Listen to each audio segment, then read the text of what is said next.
Hi, how are you? How was your week? It was a rough week. It was a really rough week.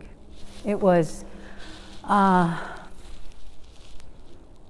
changes, lots of changes, lots of anger, lots of crazy things going on. It's been a couple of months that this has been rough. So how do we deal with that? In the meantime, you got school, you got your teachers, you got your family and your house. You got all kinds of cool stuff. So I think you're going to be okay. But I wanted to talk a bit about why we don't have school Monday and how does that relate to what we're doing now. So I'm going to read a little bit from the scripture for today, and it's from Samuel, 1 Samuel. Now Samuel was David's son, and he was a king, but this was when he was a little boy, and he was working for Eli. And Eli's sons were not speaking very well of God, and Eli didn't really tell them to stop, and God got a little bit angry. So Samuel, the boy Samuel served under the Lord, under Eli. In those days, the Lord did not speak directly to people very often. There were very few visions, just kind of like now. Eli's eyes were so weak he was almost blind, and one night he was lying in bed, and Samuel was also in bed in the Lord's holy tent, and the Ark of the Covenant was in the holy tent, and God's lamp was still burning. Then the Lord called Samuel, and Samuel answered, "I am here." And he ran to Eli and he said, "I'm here, you called me." But Eli said, "I didn't call you, go back to bed." So Samuel did. He went back to bed. And the Lord called him again, "Samuel." Samuel again went to Eli and said, "I am here, you called me." And Eli said, "I did not call you, go back to bed." Samuel didn't know the Lord yet. The Lord had not spoken directly to him yet. The Lord called Samuel for the third time. Samuel got up and went to Eli and said, "I'm here, you called me." And then Eli realized that it was the Lord that was calling the boy. So he told Samuel, "Go to bed. If he calls you again, say, 'Speak, Lord. I am your servant and I am listening.'" So Samuel went and lay down in the bed. And the Lord came and stood there. And he called as he had before. He said, "Samuel, Samuel." And Samuel said, "Speak, Lord. I am your servant and I am listening." How cool would that be, right? So the Lord told Samuel he was mad at Eli, and he said, "I'm going to punish his family because they were speaking against me. And you need to tell them." So Samuel lay down until morning, and he opened the doors of the tent of the Lord, and he was afraid to tell Eli about the vision. But Eli said to him, "Samuel, my son." And Samuel answered, "I am here." And Eli said, "What did the Lord say to you? You tell me. You have to tell me." So Samuel told Eli everything. And Eli said, "He is the Lord. Let him do what he thinks best." So the Lord was with Samuel as he grew up, and he did not let any of Samuel's messages fail to come true.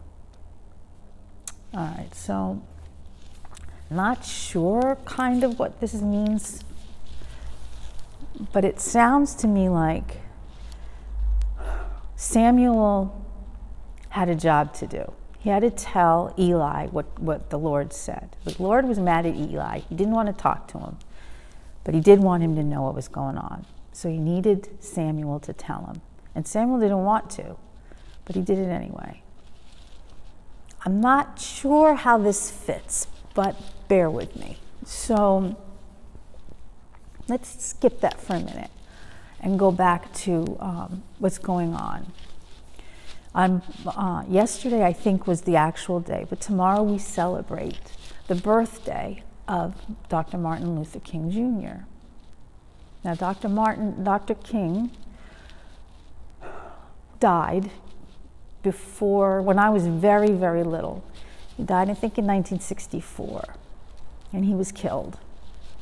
he was a man, he was African American, he was a pastor, and he could see that there were bad things happening to people who had skin that was maybe not quite so light. Maybe it was a little darker. Years and years before that, like 100 years before that, Abraham Lincoln was the president, and people who had dark skin could be slaves, and we all know slaves is when you are owned by another person. God does not like that. So they made laws. Abraham Lincoln made laws to say that you cannot have other people as slaves. You cannot own people. People are free. God gave us freedom. People are free. And so they made these laws, but not everybody followed the laws. Not everybody did what they were supposed to do, and not all governments did it. And people who had skin that was different colors, people who looked different, still were not given the freedom that everybody else was. You couldn't, if you had skin that was darker, couldn't sit where you needed to sit on the bus. In other words, if you had skin and you looked like me, you could sit anywhere you wanted on the bus. But if you looked like your hair was a little different and your skin was a little different, couldn't do it. That doesn't make sense to me. Children couldn't go to the same school. Now, the schools that the children who had lighter skin went to were better schools. The schools that the other kids went to were not. Just not right. God said, doesn't matter what you look like. We love everyone. But people weren't really listening to that, were they? So Dr. Martin Luther King Jr. needed to tell people what God said. And that's what he was doing. And sometimes they listened and sometimes they didn't. So when he did it with other people, maybe more people would hear them. And they called that protests. So they would get together and they would make these protests. And they wanted to change things. And they did change a lot of the laws. So now it's against the law to treat somebody differently because their skin color is a different color. It needs to be fair. And it comes from God. And the way Dr. Martin Luther King did that was to have people come together and talk to each other and talk to other people. And some of the things that Dr. King said, were in speeches that he gave. Like, this is one of the things he said, darkness cannot drive out darkness. Only light can do that. Hate cannot drive out hate. Only love can do that. So we kind of know that's true, don't we? Because first there was dark, and then God made the light to get rid of the dark. You can't get rid of dark with more dark. You can't get rid of anger with more anger. You can't get rid of hate with more hate. You need love. You need light. You need love. He also said true peace is not merely the absence of tension, it's the presence of justice. True peace means people are doing the right thing. You have peace when people are doing the right thing. Dr. Martin Luther King said a lot of stuff. He was an amazing, amazing man. And I am blessed to have been able to live at the time that he was alive. And then somebody got angry and they shot him. But people tried to keep going with it. People tried to keep that message going, right? So now, that was in 1964, and now it's 2020. It's like 80 years later. That's not true. That's not true. It was about 40 years later, 40 or 50 years later. And what are we doing now? We're still fighting the fight. We're still treating people badly because of how they look. It's still happening. And people are trying to change things. And when people try to change things, other people get angry. And there's been shots and guns and crazy stuff. Maybe we can get this down to something really simple so I don't have to go on and on and on. But maybe the simple part is this. Don't treat other people badly. Treat people fairly. God said, treat people fairly. God said, treat other people the way you want to be treated. Do you want people to treat you unfairly? Do you want somebody to come up to you and say, Miss Kathy, you have long hair and we do not allow people with long hair in our pool, so get out of here? Do we want people to say, George, you are too tall to go to this restaurant? We do not want that. We need to stop treating people like that. Dr. Martin Luther King Jr. taught us, you take care of those who are around you, you treat people well. And it seems that maybe we're losing that a little bit.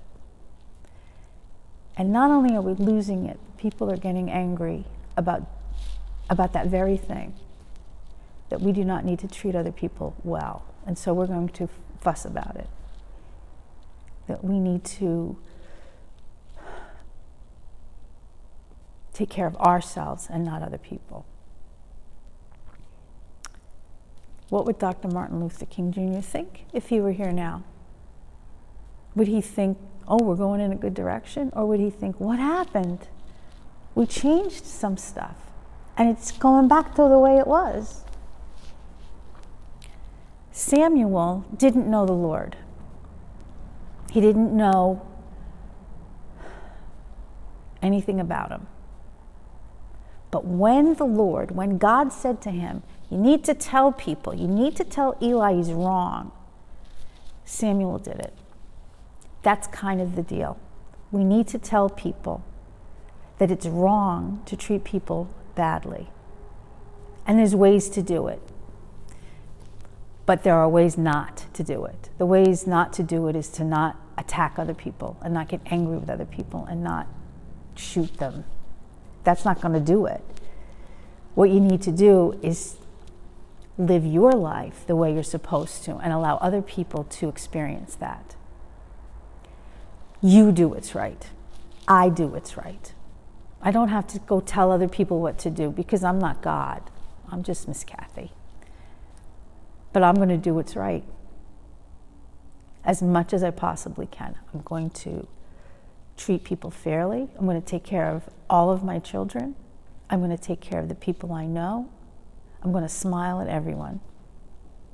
You cannot judge other people based on how they look. It's not right and it doesn't work.